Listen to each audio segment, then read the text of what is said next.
ประเดี๋ยวนี้มี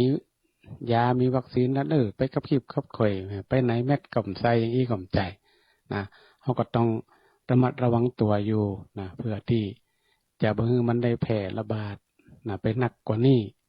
เนาะเพราะตอนนี้ในจังหวัดลำปางเขาก็มีจำนวนผู้ติดเชื้อนักขึ้นอยู่นะก็ติด100 กว่าคนนี่ก็ได้มา2-3 วันแล้วนะสถานเขาก็ต้องช่วยกันรวมด้วยช่วยกันเนาะก็เพื่อที่จะให้สถานการณ์มันดีขึ้นแต่ถามว่ามันจะหายก็มันก็คงจะบ่หายต่อไปถ้าคนเราถ้ามีภูมิต้านทานมีร่างกายที่แข็งแรงสู้กับโรคเหล่านี้ได้แล้วเนี่ยต่อไปมันก็เป็นโรคหวัดธรรมดานี่แหละนะมันก็คงจะสู้กับภูมิต้านทานเราบ่ได้แต่จะได้ก็ดีเนาะเราก็ต้องระมัดระวังป้องกันเนี่ยดีที่สุดการป้องกันเมื่อมันเกิดเนี่ยดีเกิดมาแล้วเนี่ยมันแก้ปัญหาที่หลังนี่มันลำบากเพราะฉะนั้นศรัทธาญาติโยมทุกท่านทุกคนเนาะที่ได้รับฟังรายการธรรมะยามเจ้านี่ทุกวันเนี่ยเนาะพระสงฆ์องค์ข้าเจ้าเปิ่นก็ออกมาอู้มาจ๋าเรื่องโรคพ่องเรื่องธรรมะพ่องเรื่องข่าวสารสถานการณ์ปัจจุบันของสถาเผื่อเขาได้ฮู้เนาะบางทีเขาบ่ได้ดูข่าวบ่ได้ติดตามสถานการณ์เขาอาจจะบ่ฮู้ว่าเหตุการณ์เป็นจะได้พ่องฮู้ไว้มันก็ดีเพื่อที่เขาจะได้มีการป้องกันแล้วก็ระมัดระวังตัวให้นักขึ้นเพราะฉะนั้นศรัทธาญาติโยมทั้งหลายฟังธรรมะไปในช่องเจ้าเขาก็คิดไปไปไหนเขาก็ระมัดระวังถ้าบ่มีความจำเป็นเขาก็บ่ไปบางทีบางครั้งเขาอาจจะกลัวแตนลูกกว่าแตนหลานไปจะฉีดวัคซีนนัดเดอร์ตอนนี้บางคนก็อาจจะบ่ให้ลูกฉีดก็ลำบากศรัทธาญาติโยมถ้าเขาบ่ฉีดเนาะแต่ฉีดไว้ก็ดีเหมือนกันเพื่อเป็นการป้องกันลูกหลานเขาเนี่ยเพื่อลดความรุนแรงที่มันจะเกิดขึ้นกับตัวลูกตัวหลานเขาฉีดไปเถอะเนาะเพราะว่าตอนนี้ยาอย่างต่างๆมันก็มีหนักมีหลายแล้วทางรัฐบาลประกอบมีนโยบายอยากจะฉีดนะครับคนไทยเขาครบทุกคนตอนนี้ก็คงจะเริ่มฉีดละเอียดละอ่อนละตอนนี้เพราะฉะนั้นการฉีดวัคซีนก็ถือว่าเป็นวิธีป้องกันอย่างหนึ่งที่มันบ่ให้เกิดความรุนแรงในร่างกายของเขาก็ของคณะศรัทธาเขาได้ติดตามเนาะข่าวสารจากราชการเปิ้นเนาะถ้าเป็นการช่วยกันสนับสนุนส่งเสริมให้รัฐบาลเปิ้นได้ช่วยเหลือคนไทยเขาเนี่ยได้ฉีดวัคซีนให้มันครบถึง100%ทั่วประเทศนี่ก็ยิ่งดีเนาะต่อไปเขาก็อาจจะมีภูมิต้านทานอย่างต่างๆมันก็ถือว่าเป็นโรคปกติธรรมดาไปอันนี้ก็ถือว่าเป็นเรื่องสถานการณ์เนาะที่ปัจจุบันทุกเจ้าก็จะได้นำมาโอ้ทุกเจ้านะแต่ถึงศรัทธาบางครั้งเขาบ่ได้ฟังข่าวสารบ่ได้ฟังบ่ได้ดูสื่ออย่างต่างๆเนาะก็ได้มาอู้วันละเล็กวันละน้อยเนาะเกี่ยวกับเรื่องของสถานการณ์ของโควิดตอนนี้เพิ่นก็มีวิธีมีกิจกรรมอย่างหลายๆอย่างคนไหนติดโควิดบัดเดียวมันต้องไปรักษาที่โรงพยาบาลแล้วนี่เพิ่นรักษาที่บ้านก็ได้อยู่บัดเดียวนี่มันมีวิธีการของเพิ่นอยู่ก็แสดงว่าอาการหรือว่าโรคเนี่ยมันบ่ค่อยรุนแรงแล้วเพิ่นถึงรักษาที่บ้านแต่ก็อยู่ในความดูแลของโรงพยาบาลหรือคุณหมออยู่เนาะอันนี้ก็ขอคณะศรัทธาเฮาได้ช่วยกันเนาะเป็นหูเป็นตาระมัดระวังแล้วก็ส่งเสริมสนับสนุนทางรัฐบาลเปิ่นด้วยสาธารณสุขด้วยเนาะที่เปิ่นได้รณรงค์ให้เฮาช่วยกันฉีดวัคซีนให้มันครบ100%เนาะเพื่อที่จะได้ป้องกันลูกหลานตันเต้าและรวมถึงตัวของเฮาด้วยเพื่อให้ปลอดพ้นจากวิกฤตของโรคดังกล่าววันนี้ศรัทธาญาติโยมทั้งหลายก็จะได้รับฟังเรื่องราวอันหยังที่จะเป็นสาระเป็นประโยชน์ที่เฮาจะได้เป็นธรรมะข้อคิดเอามาสะกิดอกสะกิดใจให้กับศรัทธาญาติโยมก็คงจะได้รับฟังจากตุน้องหรือว่าพระอาจารย์หนึ่งเพิ่นจะได้นำมาเล่ามาโอ้มาจาให้กับคณะศรัทธาเป็นลำดับต่อไปขอกราบนมัสการพระอาจารย์ที่เคารพอย่างสูง ในวันนี้เฮาก็ได้มาพบปะกันตามปกติเช่นเคยทุกวันอาทิตย์ก็ได้มาพบปะกันพระสงฆ์องค์เจ้าจากวัดบ้านไห่ศิลาทองวันนี้ทางคณะสถาทั้งหลายก็รู้สึกว่าอากาศก็เริ่มเปลี่ยนแปลงแล้วนะเดี๋ยวเพิ่นบอกว่าพายุจะเข้าเหมาะนะซึ่ง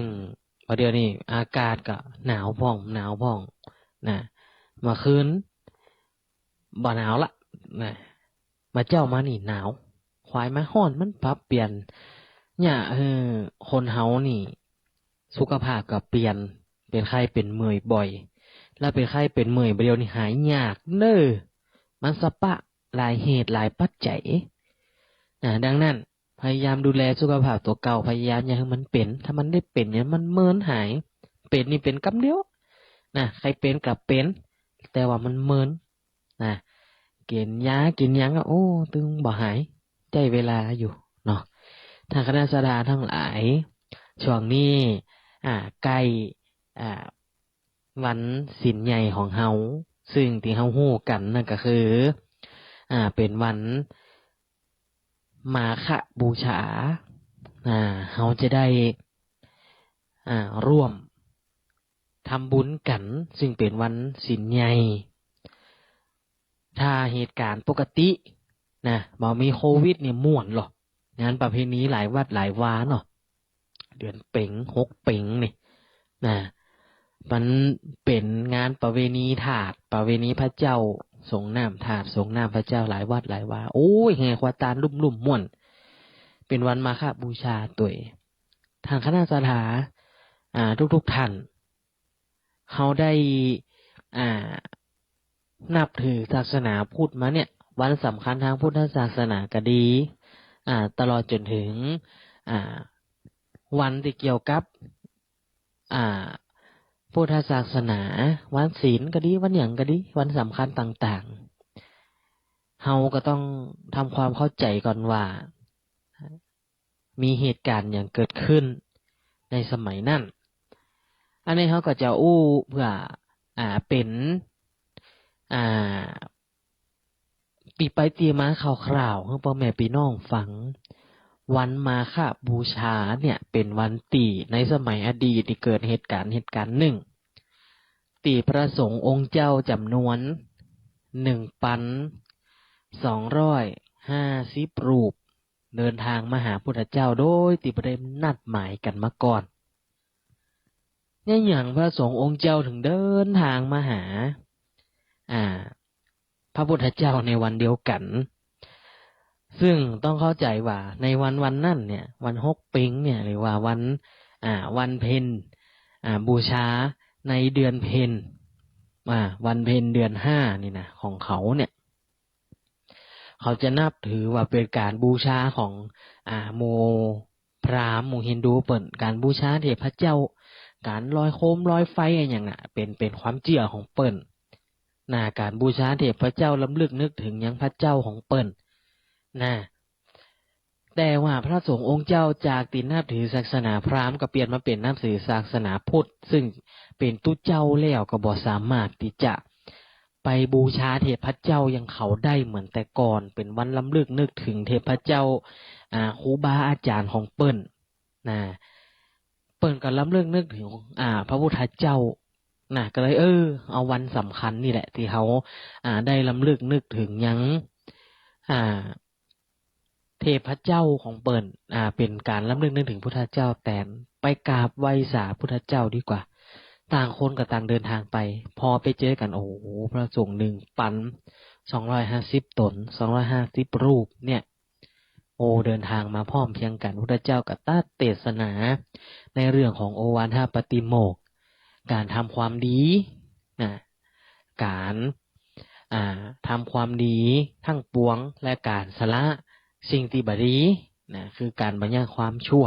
และก็การทำจิตใจให้บริสุทธิ์ก็เลยเป็นโอวาทปฏิโมกข์3ข้อที่สืบทอดต่อมาคือบรรดาพ่อแม่พี่น้องได้เรียนรู้กันและได้เป็นสิ่งที่นำมาปฏิบัติ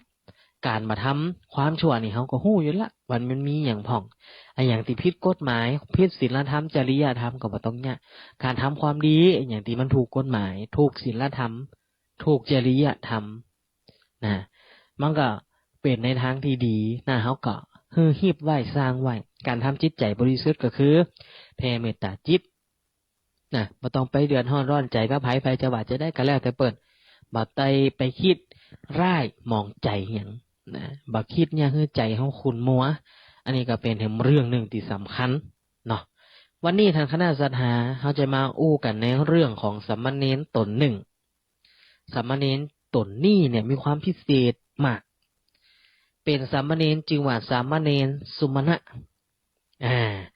สามเณรสุมาณะตนนี้เนี่ยเปิ้นว่าในสมัยก่อนเนี่ยเป็นผู้ที่มีอิทธิฤทธิ์นักสามารถปราบพญานาคได้ซึ่งเป็นตีน่าศึกษาน่าเอามาโอ้ให้พ่อแม่พี่น้องฟังว่าสามเณรตนน้อยๆนี่สามารถปราบพญานาคได้เป็นจะได้เดี๋ยววันนี้จะได้ให้ท่านคณะศรัทธาฟังพระอนุรุทธะเป็นอัครสาวกที่ได้รับยกย่องว่าเป็นผู้มีความสามารถทางด้านทิพจักษุหรือผู้มีตาทิพย์เป็นผู้เลิศกว่าพระภิกษุทั้งหลายเป็นเอตทัคคะเนาะเปิ้นว่าพระอนุรุทธะเนี่ยเปิ้นได้เข้ายานเข้ายานพอลำลึกชาติซึ่งลำลึกถึงเปื่อนเก่าเปิ้นเปื่อนเก่าเปิ้นนี่เป็นไผเปิ้นก็ลำลึกนึกถึงนางเข้าตาติบเปิ้นก็ไปหันเปื่อนที่เกยเกื้อกูลช่วยเหลือกันในวันหนึ่งพระอนุรุทธะนั่งสมาธิเนี่ยพอโลกธาตุพอเสร็จแล้วก็หันอดีตชาติของตัวเก่าซึ่งอดีตชาติการก่อนเนี่ยพระอนุรุทธะเปิ้นชื่อว่าอันนะภาละเป็นผู้ที่ยากจนแต่ว่าเปิ้นชื่อว่าสุมาณะเศรษฐีเป็นคนมีเงินมียศถาบรรดาศักดิ์แต่อดีตของพระอนุรุทธะนั้นเป็นคนตุกข์คนยากแต่ว่าเศรษฐีคนนี้เนี่ยที่เป็นเปื้อนเป็นฝูงเนี่ยบ่ได้มีความเมตตาต่อพระอนุรุทธะในอดีตก็ได้มอบเอาเงินให้กับพระอนุรุทธะหรือว่าอันนะภาระเอาไว้เลี้ยงชีวิตตัวเก่าแล้วก็ได้เอาเงินนั่นไปถวายเข้าเพื่อเอามาใส่บาตรให้แก่พระปัจเจกพุทธเจ้าในสมัยนั้นสุมาณะเศรษฐีนี่ผู้เป็นเปื้อนร่วมชาติเดียวกับพระอนุรุทธะมาก่อนอนุโมทนาสาธุปรากฏว่าเมื่อตายจากตีนั่นมาก็ได้มาเกิดพระอนุรุทธะก็ได้เกิดมาเป็นพระอรหันต์แต่ว่าสุมาณะเศรษฐีเนี่ยท่านคณะศรัทธาทั้งหลายสุมาณะเศรษฐีได้มาเกิดอยู่ในเมืองหนึ่งชื่อว่าเมืองมุตตนิคมใกล้กับภูเขาลิวดอยซึ่งเป็นที่อยู่ในป่าเกิดอยู่ในตระกูลของมหาโมนทะในบ้านโมนทะนิคมนั่นเองซึ่งท่านเนี่ยก็มีความอยากจะไปโปรดเปื่อนเก่าเปิ่นซึ่งตอนนั้นเนี่ยในเมืองหนึ่งเนี่ยเปิ่นมีลูกบ่าวอยู่2 คนคนเก่าเป็นชื่อว่ามหาสุมาณะคนที่สองเป็นชื่อว่าจุลสุมาณะมีอยู่2 คนแต่ว่าเปื่อนของพระอนุรุทธะมาเกิดเป็นลูกคนที่2นี่นะที่ว่าจุลสุมาณะเนี่ยพระอนุรุทธะก็ใครไปโปรดใครไปหา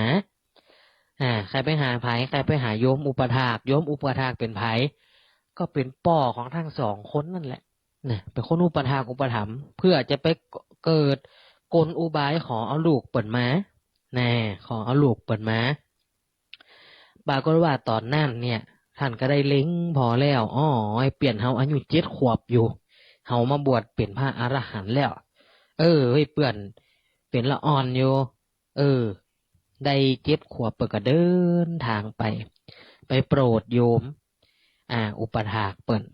จากนั้นมาหามุนทาอุบาสกเนี่ยผู้เป็นป่อหันก็มีความยินดีปีดีปรีชาชอบพาอนุรุทธะถวายผ้าเหลืองผ้าไตรอาหารหวานข้าวถวายคืออย่างดีพออนุรุทธะเทศนาปั่นปอนเสร็จปะปอถวายจีวรอาหารวัตถุทั้งหลายน้ำอ้อยน้ำมันเนยใสเนยข้นข้าวสารเพื่อฮือพระอนุรุทธะไว้เก็บไว้ฮือพระสงฆ์องค์เน้นทั้งหลายได้กินได้บริโภคแต่พระอนุรุทธะเล็งเห็นว่าเขาอยากเนี่ยกลอุบายจะได้เพื่อจะฮือได้ละอ่อนคนนี้มาเพื่อเขาจะได้อยู่กับเปื่อนเก่าเขานะเพื่อก็เลยออกกลอุบายว่าเขาบอกเอานะของทั้งหมดทั้งมวลนี่เขาบอกเอานะโอ้ยหมดอันเศรษฐีก็เลยน้อยใจว่าโอ้ท่านเอาไปเถอะนะพระนุรธาตึงมาเอาติ๊กเลยว่าท่านจะเอาอย่างเพิ่นเลยว่าโอ้ยของโมนี่เนี่ยเอากินเอาใจเนี่ยเอาเก็บบ่ได้เก็บบ่จ้างมันบ่มีคนช่วยเก็บบ่มีเน้นช่วยนะบ่มีคนเก็บเข้าบิณฑบาตให้เฮาเนี่ยมันก็เลยเนี่ยคือพระสงฆ์เนี่ยบ่สามารถที่จะเก็บเข้าบิณฑบาตโดยตัวเก่าได้ผู้เป็นปอดดีใจว่าอันก็เอาลูกไปปะแน่จะเอาลูกไปไหนไปเพื่อเป็นเน้นเอาลูกคนแรกไปพระนุรุทธะหันว่าบ่ใจเป้าหมายเพราะว่าบ่มีบุญญาบารมีปอเตือนก็เลยว่าอันก็เอาลูกคนที่สองมาเศรษฐีก็ดีใจก็เลยมอบลูกให้นะมอบลูกให้กับพระอนุรุทธะนะซึ่งจุลสุมาณะมีอายุได้7 ขวบต่ออันก็เลยมุ่งหวังว่าอยากจะจดใช้พระคุณป่อตัวที่ป่อมอบตัวเก่าให้กับอยู่ในการดูแลของพระอนุรุทธะแล้วพระอนุรุทธะก็ทรงบวชให้เป็นสามเณรก็เลยเอาหน้ามาลูบหัวจะโกนผมปรากฏว่าเมื่อใบมีดจิบนหัวตาอันทคณะสถาปารมีตีตัวของจุลสุมาณะเนี่ยตีละอ่อนอายุ7 ขวบเนี่ยได้สร้างมาเมื่ออดีตปรากฏว่าบุญญาปารมีทรงผลให้พิจารณาเห็นความหมดเที่ยงของสังขารได้บรรลุโสดาบันหมอกใบมีดจิหัวบ่ได้นะเมื่อโกนหัวเสร็จปรากฏว่าบรรลุอรหันต์ในทันทีสามารถฮู้ทุกสิ่งทุกอย่างเรื่องของสังขารพระอนุรุทธะก็ได้อบรมสั่งสอนสามเณรตั้งชื่อว่าเป็นสามเณรสุมาณะนะอบรมสั่งสอนจนพอประมาณหนึ่งละก็เลยว่าอันไปเข้าเฝ้าพระพุทธเจ้าเมื่อไปหาพระพุทธเจ้าพระพุทธเจ้าหันว่าสามเณรองค์นี่มันจะธรรมดานะนี่บรรลุเป็นอรหันต์ตั้งแต่ยังบ่ได้เป็นตุเจ้าและยังบ่ได้เป็นเนรกำเตี่ยเพราะบุญญาปารมีที่สร้างมาพุทธเจ้ายังว่าแม่แต่พุทธเจ้าบ่สามารถที่จะอย่างใดนะเพราะว่าหยังเพราะว่าเปิ่นบรรลุธรรมแบบดวงตาเห็นธรรมจากอดีตชาติของเปิ่นบ่มีตุเจ้ามีสามเณรที่ไหนเหมือนเปิ่นก็เลยยกย่องเหตุที่ว่าปราบพญานาคนี่มันเป็นจะได้ล่ะคณะสัทธาในสมัยนั่นเนี่ยพระพุทธเจ้าเนี่ยก็ทรงพระสงฆ์สาวกไปปฏิบัติธรรมเผยแผ่พุทธศาสนาพระอนุรุทธะก็เหมือนกันกับป้าเน้นน้อยเปิดห้องว่าเน้นเปิดห้องว่าถ้าอู้ง่ายๆก็อย่างบ้านเฮาเปิดห้องว่าเน้นก้นกุฏิลูกศิษย์เนาะไปไหนก็ไปตัวเอาไว้เกียรศาสตร์เกียรอาสนะอุปถากอุปถัมภ์เน้นน้อยสุมาณะเนี่ยก็ยากด้วยความ เพียรพยายามตั้งจิตตั้งใจว่าหนึ่งพระอนุรุทธะเดินจงกรมอยู่ท่านคณะสดาลมมันเสียดต้องฮ้อนอยู่ในต้องกระวนกระวายโอ้อยู่ตึงบ่ได้มันเป็นอย่างมันบ่ฮู้นะสามเณรก็ฮู้อาการยังถามว่าโอ้ยอันพระอาจารย์จะฮือเอาเนี่ยจะได้เนาะพระอนุรุทธะจะฮืออันผมช่วยจะได้จะฮือเนี่ยจะได้พอที่จะรักษาได้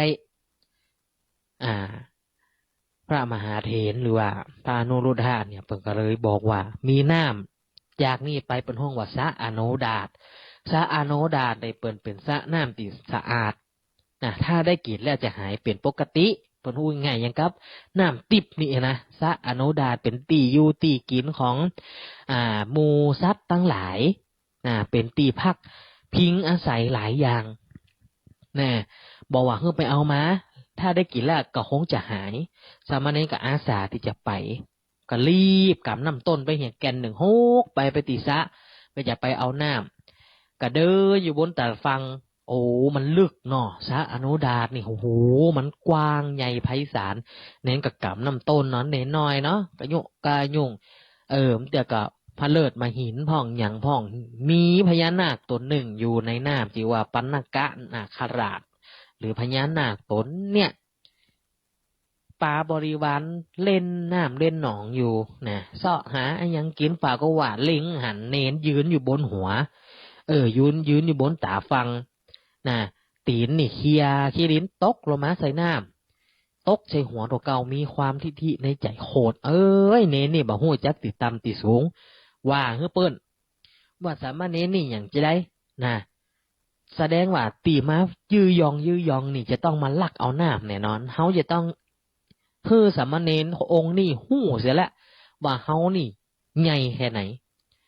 พญานาคตัวนี้ก็โผล่ขึ้นจากน้ำก็ถามสามเณรว่ามาหยังเน้นก็บอกว่าโอ้ยบัดเดียวนี่ต้องการน้ำไปให้พระอุปัชฌาย์ของเฮาจิว่าพระอนุรุทธะเปิ่นกำลังเจ็บต้องโอ้ยบัดเดียวนี่บ่ฮู้จะเนี่ยจะได้ก็เลยจะเอาน้ำไปให้เปิ่นกินพญานาคก็ว่าโอ้เฮานี่เป็นผู้มีฤทธิ์มีเดชจะมาขอกันง่ายๆนี่บ่ได้เนี่ยเกิดทิฏฐิในใจว่าพญานาคนี่เป็นเจ้าของเน้นก็ฮู้ในใจว่าพญานาคนี่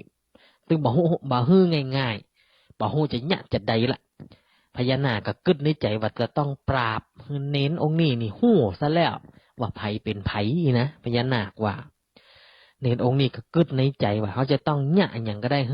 พญานาคตัวนี้คล้ายทิฏฐิได้เพื่อจะได้เอาน้ำจึงกึดถึงบุญญาปารมีติตัวเก่าได้สร้างนึกถึงไผหัวก่อทางคณะสัทธา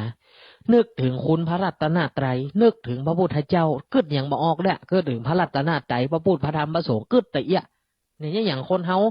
เวลา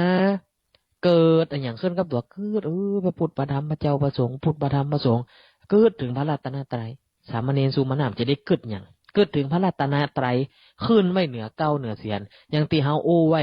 เมื่อหลายอาทิตย์ก่อนที่ว่าเรื่องครูบาอาจารย์แห่งก็ยกให้พระรัตนตรัยยกให้พระพุทธเจ้าเป็นครูคนแรกของตัวเก่าคือพระพุทธเจ้ายกขึ้นเหนือหัวเหนือเสียนแล้วสามเณรสุมาณะก็กึดว่าถ้าจะปราบพญานาคตนนี้ผู้มีอิทธิฤทธิ์นักมีทิฏฐินักถ้าตัวเก่าปราบไปเนี่ยกว่าจะบ่เกิดความสำนึกผิดจึงเหาะไปบนอากาศทั่วทุกสวรรค์ไปเจิญเทวดาเจิญพญาอินทร์เจิญพญาพรหมใจเวลาหมอกหลั่นนิ้วมือนี่แก๊กแก๊กแก๊กนี่นะถ้าคณะสดา3 กรรมน่ะไปเจิญเทวดามาหมดทั้งสวรรค์เพื่อมาเป็นสักขีพยานว่าพญานาคตัวนี้จะต้องพ่ายแพ้แน่นอนเทวดาก็มาแหวกทั้งเต็มเลยพญานาคหันละพญานาคหันละก็อันนี้เน้นนี่จะใจวิธีไหนนี่จะปราบเขานี่พญานาคก็แผ่พังพานคุมซะอโนดาตบาฮือไผได้เข้ามาใกล้คุมไว้เน้นตัวนี้ก็เลยนิมิตเนรมิตตัวเก่าคือตัวสูงขึ้นใหญ่ขึ้นได้12 โยชน์แล้วเอาตีนย่ำพังพานย่ำพังพานพญานาคนี่น้ำนี่สะเด็นเลยน้ำซะอโนดาตสะเด็นเป็นเกี่ยวขึ้นมา ใส่น้ำต้นของสามเณรองค์นั้นพญานาคเจ็บปวดนะโดนตีนสามเณรหย่ำบ่มกำเดียวหายแฟบเมื่อสามเณรได้น้ำแล้วนะก็รีบเอาไปเฮือพานุรุทธะตึงบ่สนใจยังปราบพญานาคได้ละได้น้ำแล้วจุดประสงค์แต่อันกลับไปเฮือพานุรุทธะกินหาโหมบอกก็ว่าพญานาคตัวนี้ตุยมานี่ตุยมานี่พระอนุรุทธะหารก็บอกว่าท่านพญานาคราชปัณณกะนาคราชท่านมาเนี่ยหยังท่านก็ฮู้ว่าท่านบ่สามารถที่จะสู้สัมมณีนได้ละท่านมาเนี่ยหยังพญานาคก็ว่าท่านพระอรหันต์ท่านพระมหาเถรเฮานี่ฮู้ตัวแล้วว่าเฮาสู้เปิ้นบ่ได้ที่เฮามานี่เฮาอายเปิ้นเทวดาไข้หัวเศร้าอีว่าไปต้าเปิ้นแล้วเดี๋ยวนี้เฮาฮู้จะญาติจะได้เฮาก็เลยหนีมาตัวพระอนุรุทธะก็เลยเล่าให้ฟังหมดว่าสามเณรองค์นี้มีบุญเก่าปังหลังมานักแค่ไหนท่านบ่สามารถที่จะสู้ได้พญานาคตัวนี้คล้ายติติตัวเก่าฟัง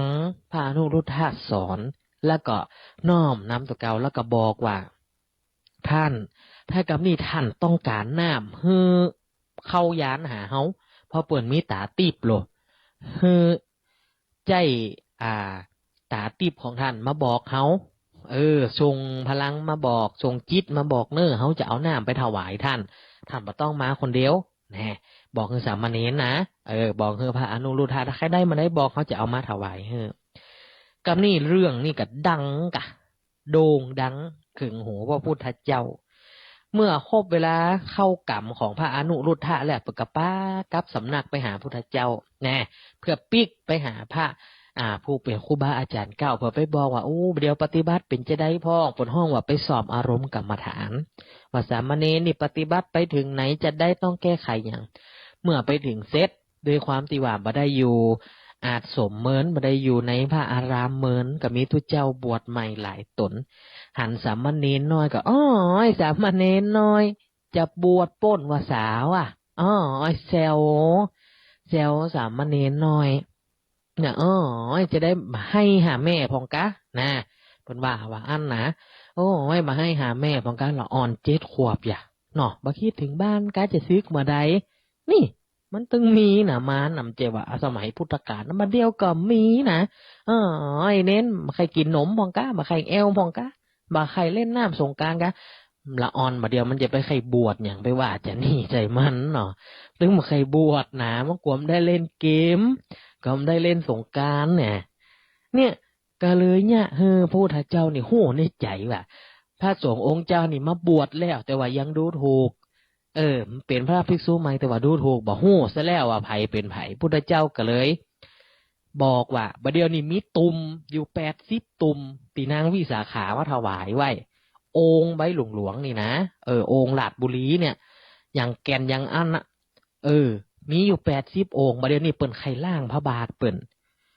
ด้วยน้ำสะอโนดาตไผสามารถที่จะตักมาให้ได้ของ80 ตุ่มนะ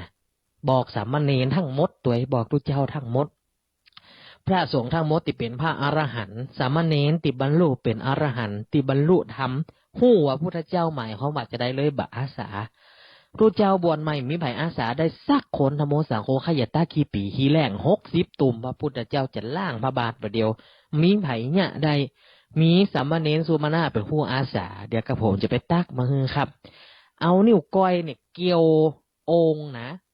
80 องค์ท่านคณะสถาเกี่ยว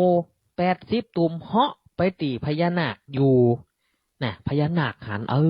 ไผเหาะมาปุ่นเนี่ยหอบองค์มา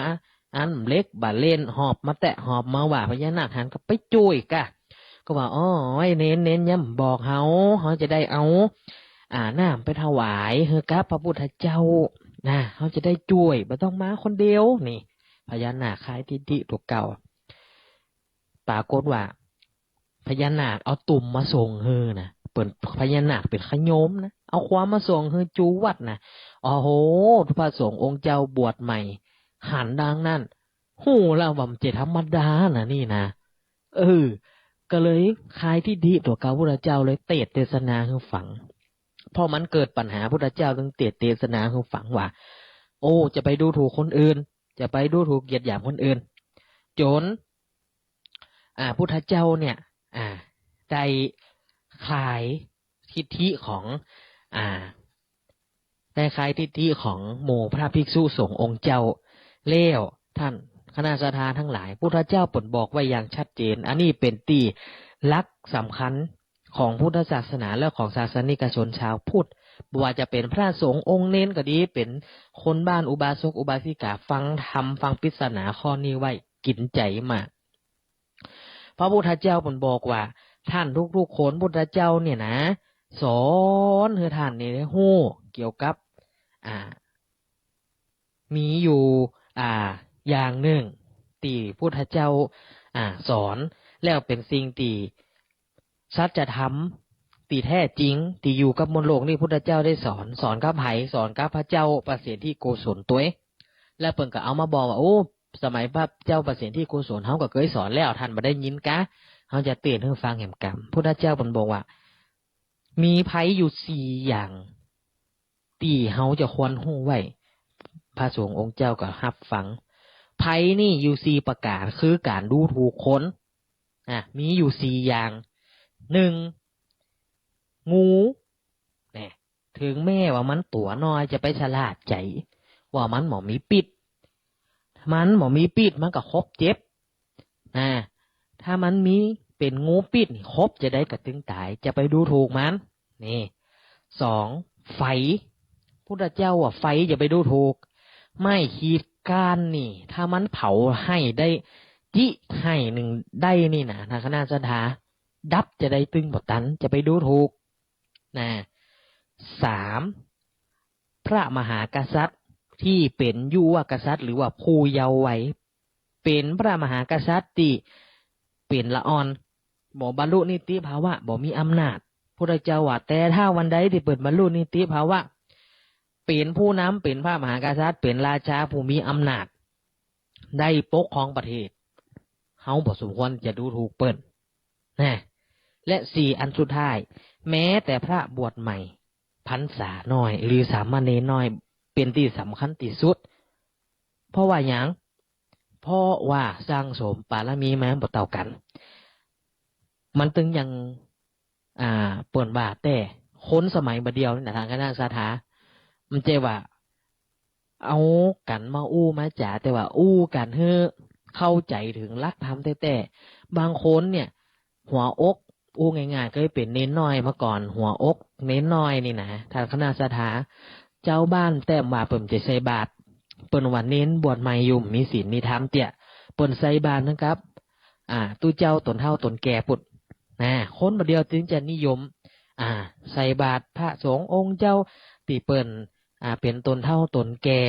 แต่ถ้ามองแล้วว่าพระสงฆ์องค์เน้นแต่ละรูปแต่ละตนถ้าหากว่าทุกท่านมองว่าเป็นการ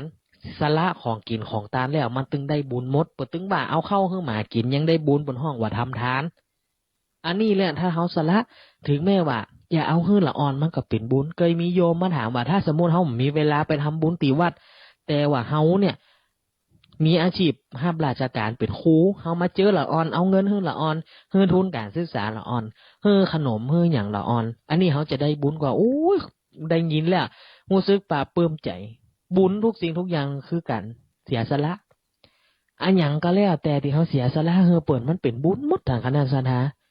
เฮาอย่าไปกึดว่าจะเอาเฮอคนใหญ่คนน้อยคนใหญ่คนโตเฮากึดเสียว่าเฮาสละเป็นตานแล้วนะอันนี้นี่เองจึงเนี่ยเฮอพระพุทธเจ้าเนี่ยบวชให้สามเณรสุมาณะเมื่ออายุ7 ขวบเป็นตุเจ้าเอาล่ะงงก่อคนเดียวนี่อายุ20 ปีนะถ้าเป็นตั้งเหนือเฮาอายุ21นะเพิ่นจะนิยมบวชเป็นตุเจ้านะแต่พระพุทธเจ้าทรงบวชให้เป็นการบวชแบบพิเศษมีอยู่3 คนแต่อันในสมัยพุทธกาลที่พระพุทธเจ้าทรงบวชให้บรรพชา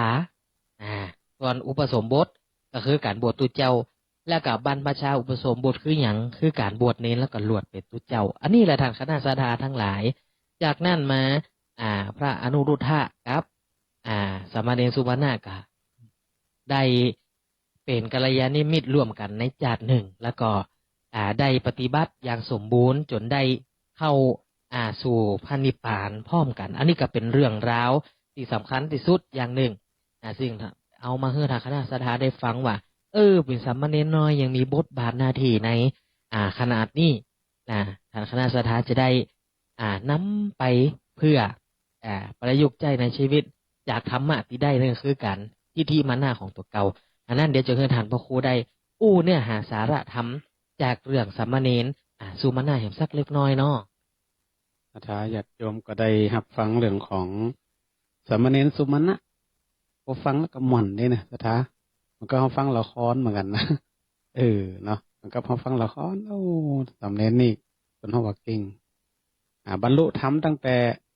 กำลังจะโกนหัวเนาะยังแบบเป็นเน้นเดี๋ยวมันบรรลุธรรมก่อนละแล้วก็มีอิทธิฤทธิ์นะสู้กับพญานาคไอ้นี่ก็ไม่ใช่ธรรมดาบนน้องว่านี่สุดยอดเหมือนกันนะแล้วก็ข้อคิดธรรมะที่เขาได้ในนี่ก็เรื่องของหลายเรื่องหลายราวด้วยกันนะโดยเฉพาะเรื่องของภัยที่หรือว่าสิ่งที่เขาบอกคนจะดูถูกที่ดูนอกบนอูไปคือหนึ่งงูสองไฟสามพระมหากษัตริย์ที่ทรงพระเยาว์สี่ก็คือพระเนนบทใหม่ที่เขาบอกคนจะไปประมาทหรือว่าไปดูถูกคนว่างูตัวน้อยเดียวไฟมีน้อยเดียวไฟน้อยเดียวมันก็สามารถไหม้มดปลาได้นะพระไม่เน้นน้อยก็เหมือนกันเขาจะไปดูถูกเหมือนกับสามเณรสุมาณะนี่เปิ่นนึกว่าที่เปิ่นได้เป็นเข้ามาบวชนี่ก็เพราะว่าบุญบารมีเก่าเปิ่นว่านะคนเฮานี่มันมีแหมอันหนึ่งสัทธาญาติโยมถ้าฮดจนมาเนี่ยมีปัญหามาเนี่ยบ่ฮู้จะกึดถึงหยังเนาะเขาก็กึดถึงป่อถึงแม่กึดถึงครูบาอาจารย์ก่อนสามเณรสุมาณะก็กึดถึงพระรัตนตรัยเนาะก็คือกึดถึงพระพุทธเจ้านั่นน่ะนะกึดถึงก่อนเลยอาจารย์ก็ใจพลังบ่เนาะใจพลังสมัยนั้นมีอิทธิฤทธิ์นะแล้วก่อนเนี่ยสิ่งที่สามเณรเข้ามาบวชได้เนี่ยศรัทธาญาติโยมเกิดจากอย่างคนพ่อเกิดจากศรัทธาถ้าพ่อแม่คนอื่นพี่น้องเนี่ยบ่มีความศรัทธาบ่มีความเลื่อมใสในพระพุทธศาสนาบ่มีความเลื่อมใสศรัทธาต่อพระพุทธเจ้าหรือพระเถระพระสงฆ์เจ้านี่เปิ้นก็ทรงคือสุมาณะนะอายุ7 ขวบเนาะเขามาบวชน่ะถ้าเป็นลูกเฮาเดียวเข้าไปได้หยังขนาดจะมาวัดยังบ่ฮึงมานะน้อยอยู่นี่น้อยอยู่เนี่ยเพราะว่าเกิดจากศรัทธาเปิ้นถึงให้มาบวชยกเป็นลูกศิษย์ลูกหามาอบรมสั่งสอนเขามาบวชเพราะฉะนั้นศรัทธาในพระพุทธศาสนาของเฮานี่มันแปลว่าความเชื่อความเลื่อมใสเขาจะแปลว่าความฮักก็ได้ศรัทธาความเลื่อมใสศรัทธาเนี่ยที่เขาอู้กันตลอดนั่นนะความเลื่อมใสการความฮักต่อคนนั่นคนนี่นี่ก็เปิดห้องว่ามีความศรัทธาสมัยปัจจุบันเนี่ยเปิดห้องว่ามันมีเป็นวิกฤตศรัทธาเพราะอย่างสื่อโซเชียลต่างๆแล้วถามว่าวิกฤตตรงนี้มันเกิดจากอย่างก็เกิดจากโมเฮาเนี่ยนะเกิดจากอุบาสกอุบาสิกาพระภิกษุสามเณรเฮาเนี่ยเดี๋ยวทำกันเองที่มันเกิดอย่างเกิดวิกฤตศรัทธามันดึงลดน้อยลงหามาอย่างอุบาสกอุบาสิกาเขาเป็นชาวพุทธเขามาช่วยกันนะไผ่เนี่ยเสียต่อหมู่เฮาเนี่ยแล้วถามว่าจากวิกฤตตรงนี้ยังเป็นโอกาสดีกะเขาช่วยกันเนี่ยช่วยกันแก้ไขช่วยกันดูแลช่วยกันประคับประคองในพุทธศาสนาของเขานี่มันอยู่ได้กะนี่เขาเอาวิกฤตตรงนั้นมาเป็นโอกาสมาช่วยกันดูแลปกป้องพุทธศาสนาของเขามือไผ่มาเหยียบย่ำยีพุทธศาสนาของเขาได้อีกะเพราะนั้นในพุทธศาสนาเนี่ยคำว่าศรัทธาเนี่ยมันมีอยู่ประมาณ4 ประเภทความเชื่อความเลื่อมใสนี่นะอันที่หนึ่งบนว่ากรรมศรัทธา กรรมศรัทธาเนี่ยแปลว่าความเชื่อในการกระทำของเฮาเนี่ยบ่ว่าจะเป็นทำดีทำชั่วทำอย่างก็แล้วแต่ของเฮาเนี่ยเป็นเหตุให้เฮารวยกะจนกะดีกะชั่วกะมันเจเพราะว่าเป็นจกเป็นหลับเป็นเคราะห์เป็นภัยผีสางนางไม้ต่างๆก็มใจนะเพราะว่าคือการกระทำของเฮาต้องมีความเชื่ออย่างนี้ว่าเฮากระทำจะได้ไหวพ่องนี่นะอันที่สองบนห้องวิบาก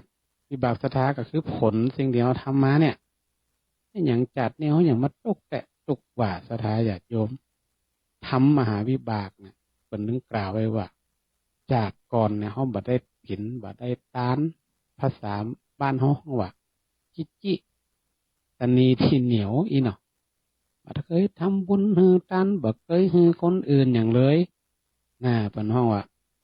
วิบากของศรัทธาวิบากมันก็เกิดขึ้นถ้าเขาผลของเขาต้องเกี่ยวว่าเขาทำจะได้เนี่ยเขาก็ต้องได้รับจะอันนะมันจะมีจะจนจะเร็วเนี่ยมันอยู่ที่เขาทำไว้จะนักจะน้อยแห่งกรรมอันนี้เป็นห้องว่าวิบากศรัทธาก็คือผลของมันนั่นนะผลของมันอันที่สามเป็นห้องว่ากรรมสกตาศรัทธามีความเกี่ยวว่าสัตว์มีกรรมเป็นของตัวเก่าคนเขาเกิดมาเนี่ยมันต้องมีกรรมของตัวเก่าอยู่แล้วเพราะอย่างเขาสร้างไว้เกิดมามันเหมือนกันเนาะซึ่งวันนี้เขาใครให้คนทั่วโลกเนี่ยเป็นคนดีหมดนะมีศีลมีธรรมเหมือนกันหมดบ่ต้องไปเด็ดบ่ต้องไปหล่อนบ่ต้องไปลักบ่ต้องไปเบียดเบียนกันบ่ต้องไปด่าว่ากล่าวกันนะขอให้มีศีลมีธรรมมันได้ก็มันได้ศรัทธาญาติโยมเพราะว่ามันเป็นกรรมเพราะว่ามันเป็นกรรมเป็นวิบากที่เขาสร้างไว้มันมีผลตองเขาว่าคนเขาเกิดมาต้องมาชดใช้กรรมที่เขาสร้างไว้เวียนไว้ตายเกิดมันหมดจักสิ้นเพราะนั้นกรรมสกัดตาศรัทธาเนี่ยเป็นว่าสัตว์โลกย่อมมีกรรมเป็นของตัวเองเนี่ยมันมีไผให้เขาเป็นคนดีมันมีไผให้เขาเป็นคนชั่วตัวของเขานั่นแหละจะดีจะชั่วก็อยู่ที่ตัวเขาดีมันดีจะสูงจะต่ำจะดำจะขาวจะห้อนจะเย็นกับตัวเขาทั้งนั้นนะเขาจะไม่ให้คนอื่นเนี่ยนี่มันเป็นไปมันได้ แต่ว่าคนเขาส่วนใหญ่เขาไปโทษคนอื่นเนี่ยเป็นส่วนใหญ่เขาไม่ได้โทษตัวเก่าเขานึกว่าแต่เนาะมันเป็นเรื่องของกรรมเป็นเรื่องสิ่งที่เขาทำไม่รู้เนี่ยเขาได้อีมาเนี่ยนะ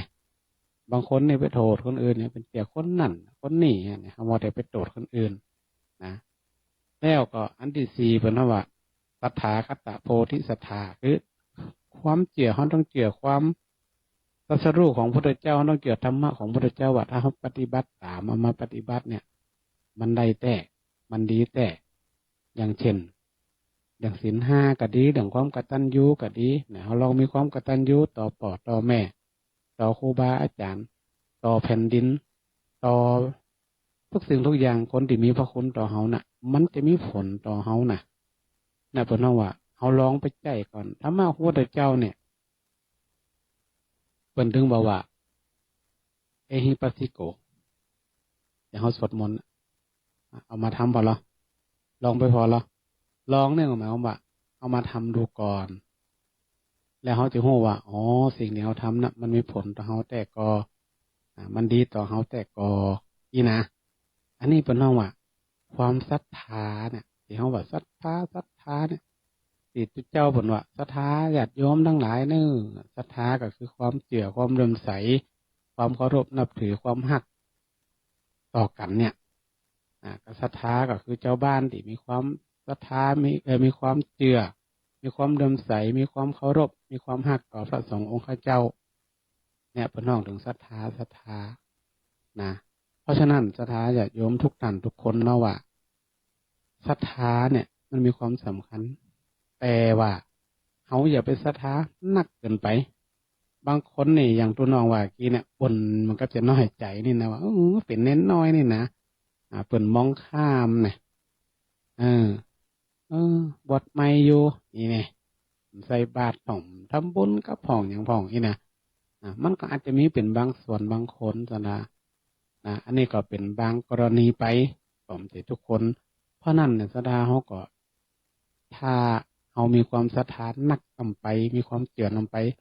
ก็ไม่ใช่ว่าจะเป็นผลดีนะเพราะนั่นถ้ามีศรัทธาแล้วจะต้องมีปัญญากำกับ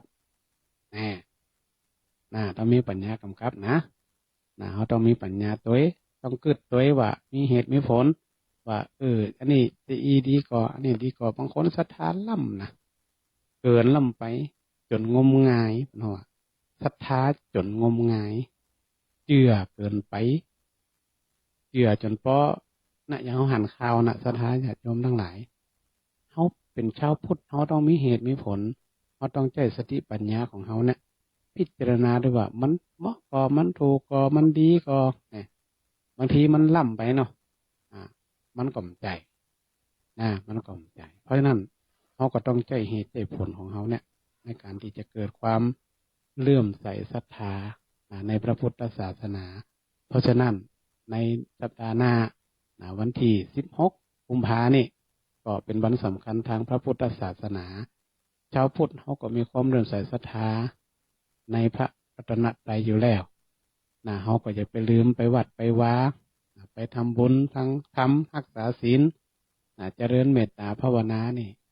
ก็ถือว่าเป็นหน้าที่ของหมู่เฮาถ้าเจ้าพุทธเฮาบัดรวมกันเนี่ยมาช่วยกันจัดมาช่วยกันทำแล้วถามว่าใครจะมาช่วยเฮาจะไปรอให้คนที่นับถือศาสนาอื่นมามันก็เป็นไปไม่ได้เพราะฉะนั้นเฮาเนี่ยมีความเลื่อมใสศรัทธาแล้วเขาก็ต้องมาทำกิจกรรมรวมกันเขาจะไปรอทำดีบัดนี้รอเนาะเอารีบขวนขวายรีบทำอีกอย่างหนึ่งพุทธศาสนาของเขานี่ก็ถือว่าเป็นพุทธศาสนาที่มีความปู่กับคนไทยมาตั้งแต่สมัยบรรพบุรุษแล้วเขาก็ต้องร่วมด้วยช่วยกันรักษาประคับประคองให้มีความเจริญรุ่งเรืองสืบต่อไปเอาละศรัทธาญาติโยมทั้งหลายในช่องสุดท้ายนี่ก็คงจะให้ตุ้นน้องได้ฝากขอคิดสะกิดใจในเรื่องของสมณเณรสุมาณะหรือว่าเรื่องของวันสำคัญทางพุทธศาสนาเขาจะมาช่วยกันแก้วิกฤตศรัทธาที่มันเกิดขึ้นจากโซเชียลก็ดีอะไรแล้วก็เขาจะนำเอาธรรมะคำสอนของพระพุทธเจ้าเนี่ยไปประพฤติปฏิบัติจะใดให้มันเกิดผลให้มันเกิดประโยชน์กับตัวเขาเป็นลำดับต่อไปคนให้มันบ่มี คนดีมันก็ง่อมหันปะโคมันมากู้กันจะเฮอดีอย่างเดียวกันหมดมันก็ตึงบ่ได้สูงต่ำดำขาวมันมีมาเหมือนกันหมดอยู่ที่ตัวเฮาท่านพระครูอู้ไปนี่ถูกต้องละคนเฮาจะดีอย่าบ่ดีอยู่ที่ตัวเฮาลงมือเนี่ย